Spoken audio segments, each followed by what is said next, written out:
Once again, the Formula One world headed to Monaco in the aftermath of a tragedy. And there was more bad news for the British contingent from the Falklands too, where HMSs Ardent and Antelope, both new frigates less than 10 years old, were sunk by Argentine aircraft using old-fashioned 1,000-pound bombs. The bombs that had hit the Antelope failed to detonate, but went off during attempts to defuse them, causing massive explosions that became one of the most widely recognised images of the Falklands conflict. Over in Portugal, Pope John Paul II was visiting the Shrine of Fatima to give thanks for surviving an assassination attempt a year earlier, when a Spanish priest approached from behind and tried to stab him with an old bayonet. The Pope was uninjured and blessed his would-be assassin, who was apparently motivated by dislike of the reforms of the Second Vatican Council in the 1960s, of which the then Cardinal Karol Wojtyla had been a member. Back to the Principality though, and the show must go on. The Ferrari team had considered pulling out at the weekend, but were reportedly persuaded by Didier Pironi to race.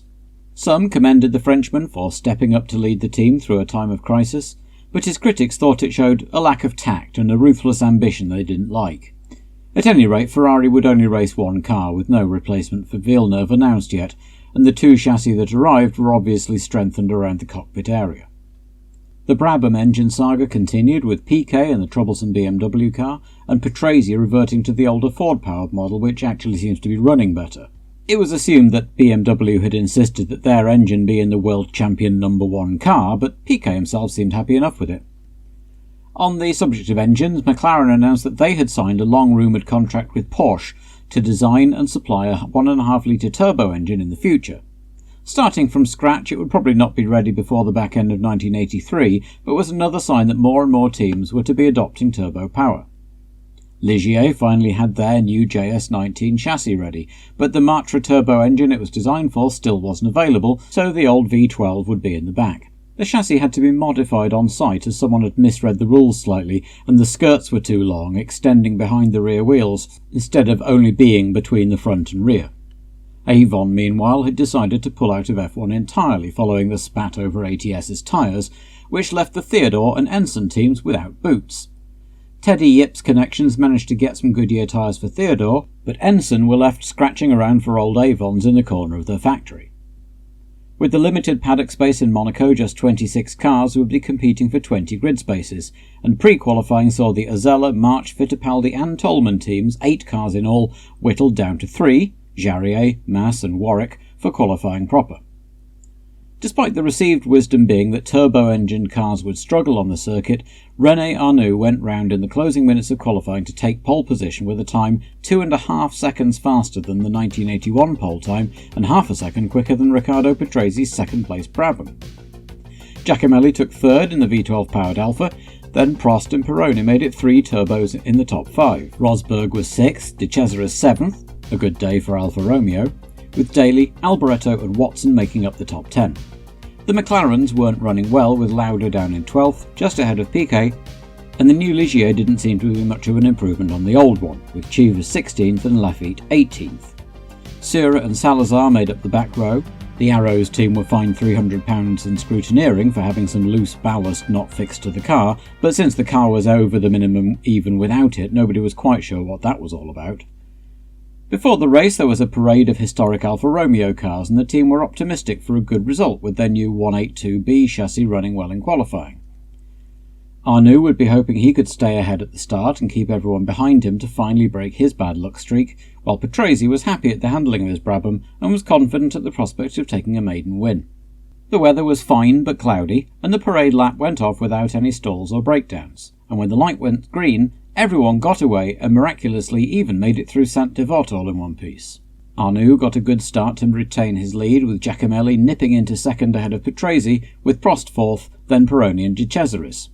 By the time they reached the tunnel, Arnoux already had a visible lead, while Giacomelli was also pulling away from Patrese. Prost went past Patrese on the start-finish line and began reeling Giacomelli in, while Patrese was now fighting off Pironi. Prost was past the Alfa on lap 3 and was off in pursuit of Arnoux.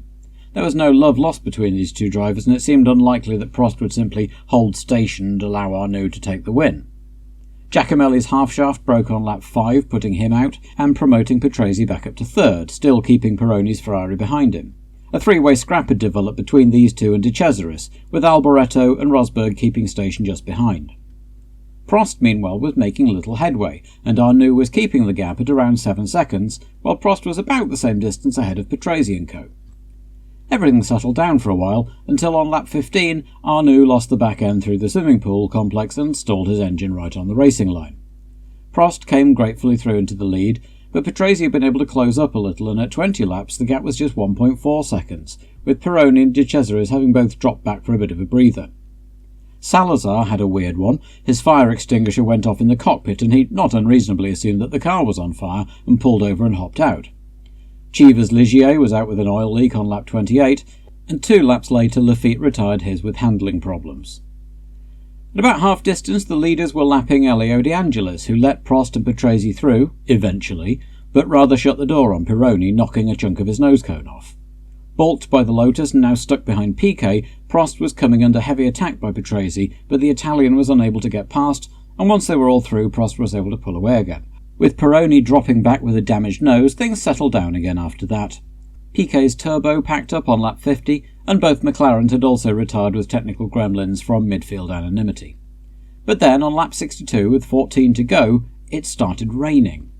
Not heavily, not enough to put wet tyres on, but enough to make the circuit slippery and greasy, a recipe for disaster at a narrow street circuit like Monaco. Rosberg slid into a wall on lap 65, and Daly had a moment and demolished his rear wing, but kept it going with a cracked gearbox lubricator. The leaders, as they had been for most of the race, were Prost, Patrese, Pironi and De Cesaris. And then, with 2 laps left, I'll let Murray Walker and James Hunt narrate the rest. And as Prost goes into the tunnel, he is now on his way to his 6th Grand Prix victory in 2 years. 3 wins last year, 2 wins this year at South Africa and Brazil. And there goes Prost off, as did Arnoux. My goodness, what about Patrese now? That tells you how wet it is. Now, is Patrese going to see it? Yes, he is. Patrese's through safe and he's in the lead. What an incredible development.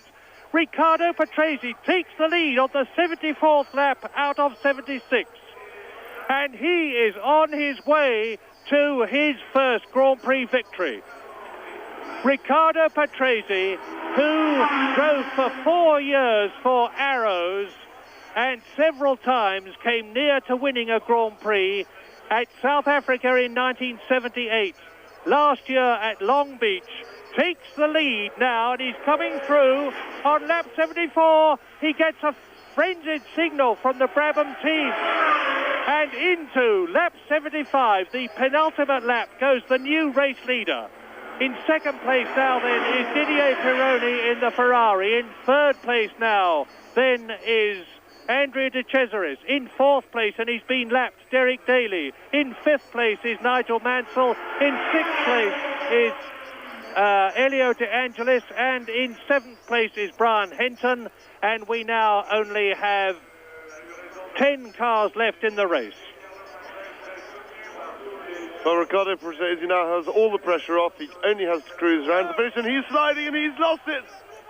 Dear, oh dear, oh dear. Can he keep the engine running? Because he can still win the race if he can just get the car going again. And it's obviously getting very, very slippery out there. We saw, and there goes Pironi through into the lead. Pironi now takes the lead. Didier Pironi leads, and Patrese is stalled. Well, incredible. Numero uno is the signal that he gets from the marshal. And Didier Pironi is on his way to winning his second Grand Prix this year, and the third in his career, because the French Ferrari driver, there he goes, Didier Pironi, number 28, won at San Marino, and he will know that he has really got to tiptoe round Monaco, because he has seen Prost lose it, he has seen Patrese lose it, and now it is Pironi leading. It is Andrea De Cesaris in second place. Up into third place comes Derek Daly, and look how slow Pironi is going, and look how the car twitches. It's really slippery. They're on slick tyres, no tread at all. Now, Pironi is about to start his last lap, or are they stopping the race? The blue flags are waving. That means give way. Well, we'll soon know. It's tremendous. There's an enormous electric atmosphere here, and Pironi is going through. He's definitely going through 1 lap. He has been given the signal by the start line official, you have 1 lap to go. And he is now behind the new third-place man, Derek Daly. Well, Daly, in his second race for Williams, is going to finish in third position, and who could possibly have forecast that earlier on? Last lap. Take it easy, fellas, all the marshals are saying. Great shame for Derek Daly that the rain didn't come a little bit earlier, because he is a real master in these conditions. Derek Daly, in fact, will move up very fast in these conditions. He's got amazing talent on a slippery surface. There goes Derek Daly, still ahead of Didier Pironi, who is very sensibly playing it cool. He knows he's on his last lap. He doesn't know, of course, how far the second-place man is behind him. At least I wouldn't think he does. He may have been getting signals from the Ferrari pits, but the signals would have been rather about how far the man ahead of him was. And there goes Patrese. Patrese's on the move again. Very fast, but no hope of catching Pironi, who goes into the tunnel for the last. Is that Pironi stationary? It is! My goodness! The third leader in 2 laps. He must have run out of petrol. There's a big problem for the Ferrari engine is very, very thirsty. They have a fuel problem, and he could have run out of petrol. And that is De Cesaris's car. But De Cesaris would have taken the lead when Pironi. So that means to say that Derek Daly can win this race. Patrese could win. Now, if he's push-started, he will be disqualified. Well, De Cesaris out. Patrese could win still. Patrese got through. He restarted. You heard me say that he'd gone through. And Patrese is still ahead of Derek Daly, or was. And now, there is Derek Daly coasting to a standstill. This is unbelievable. Well, we've got this ridiculous situation. We're all sitting by the start-finish line waiting for a winner to come past, and we don't seem to be getting one. Daly has hit something. You can see his near side spoiler is missing. We're just hoping that Riccardo Patrese comes in, because if he doesn't, heaven knows who is going to be. The winner would be Nigel Mansell. And there's Prost, he's obviously hurt his foot. Alain Prost with his racing boot and sock off. There's Daly's car being pulled in. Well, Prost led and went out. Patrese led and went out. Pironi led and went out. De Cesaris led and went out. And now Patrese is coming in to win, without a doubt. There is the man who could have said this? He's going to win the Monaco Grand Prix despite having spun off. Riccardo Patrese comes up to the line to win his first Grand Prix. He takes the checkered flag and wins. Patrese had stalled when he spun his car, but when the marshals started pushing him, he started rolling downhill and managed to bump start the engine. He was as surprised as everyone else to be told he'd won the race, and was actually the only driver to complete full distance. Didier Pironi was classified second and De Cesaris third, while the only other 2 drivers running at the end, Mansell and De Angelis, were a lap down and classified fourth and fifth, with Daly picking up the last point. If the stewards contemplated disqualifying Patrese for his push start, they obviously decided that it would be far too complicated to figure out what to do instead, and let the result stand.